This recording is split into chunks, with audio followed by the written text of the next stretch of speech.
Reading our Shadows of Jamestown book, chapter 4. Alright, so let's see what we'll find at the west wall. A paved pathway cut through some marsh towards the river. Even in the daytime, the frogs and bugs were making a racket. Enormous red dragonflies circled the swamp, dive-bombing the tourists, their double sets of wings looking like biplanes. Sam noticed a tall monument poking out from behind the trees. It was made of concrete and had to be at least 50 feet high.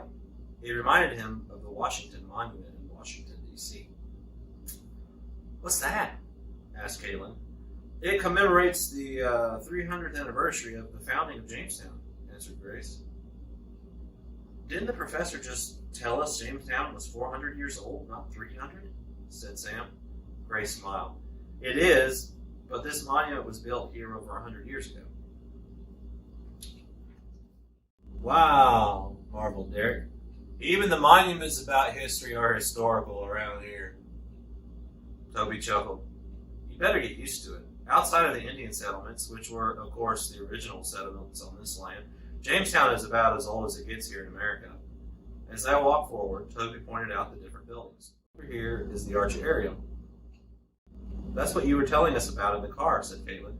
"Where the artifacts are." Toby nodded. "And up here is the church and the fort. Further over is the west wall. That's where we're headed." As they approached the red brick church, Caitlin stopped at the tall statue. "Look, it's Pocahontas!" Sam noticed the statue was a bronze color, but both Pocahontas' hands were copper colored. That was weird. "Why did they make her hands a different color?" he asked. Grace smiled. "It's all made of the same bronze, but so many people rub her hands, they become discolored over time." "Why do people rub her hands?"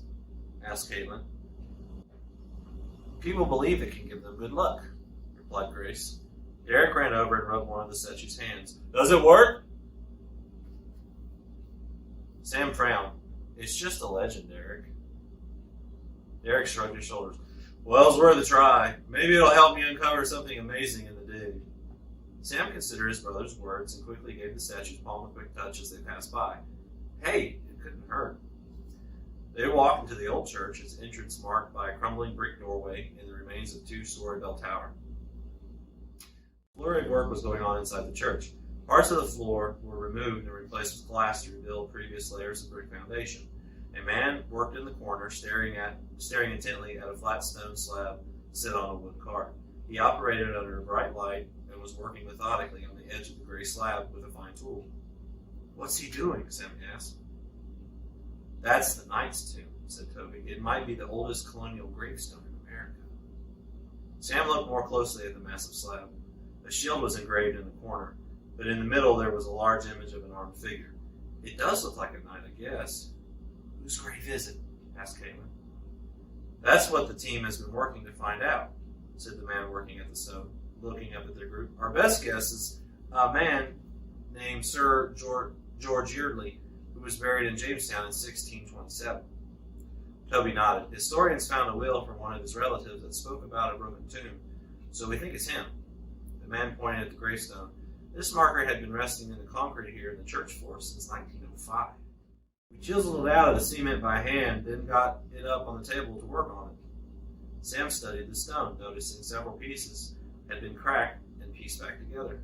"It looks pretty heavy." The man chuckled. "Heavy's right. Weighs more than 1,200 pounds. "How'd you get it up here on the table?" asked Derek. "Very carefully," answered the man. "We actually use similar techniques to the ancient Egyptians with rollers and ramps." "Did you drop it?" asked Sam. "That's why it's cracked?"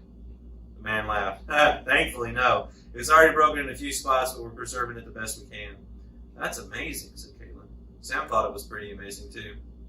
"Thanks, Jack," Toby said to the man before leading them out the side door of the church. The original church was over there in the center of the fort. Sam saw a fence in the shape of a triangle. It looked rather flimsy to be the wall of a fort. No wonder the Indians attacked him. The distinctive three-sided fort design looked familiar, but he couldn't quite place where he'd seen it. He looked over at Toby and found his answer.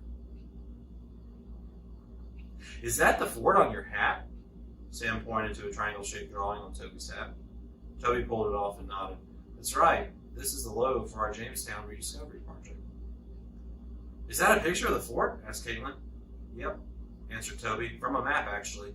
It was based off a sketch from Captain John Smith. What's the X in the middle of the fort? Asked Sam, pointing at the hat. Is that where they buried the treasure? No, said Toby. We believe that marks the location of the church. But the church is over there, said Caitlin, pointing to the red brick building they just left. And it's outside the fort walls. How could that be? True, said Toby, but that isn't the original church. The original settlers' church was right over here. He walked to an area in the middle of the fort that had been excavated. The outline of a rectangular building clearly marked.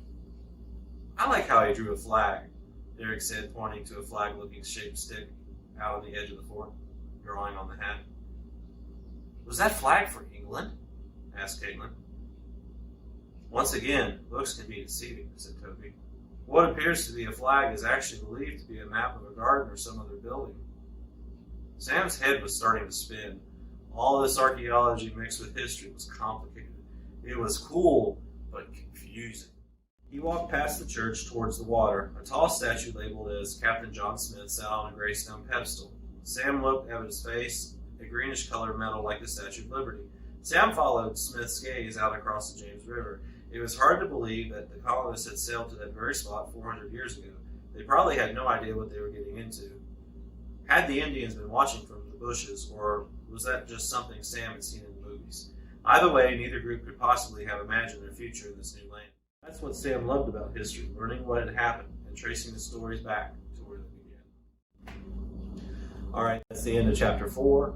So we'll pick it back up in chapter 5. So they've been to the excavation site at Jamestown. So we'll see you then. Happy digging.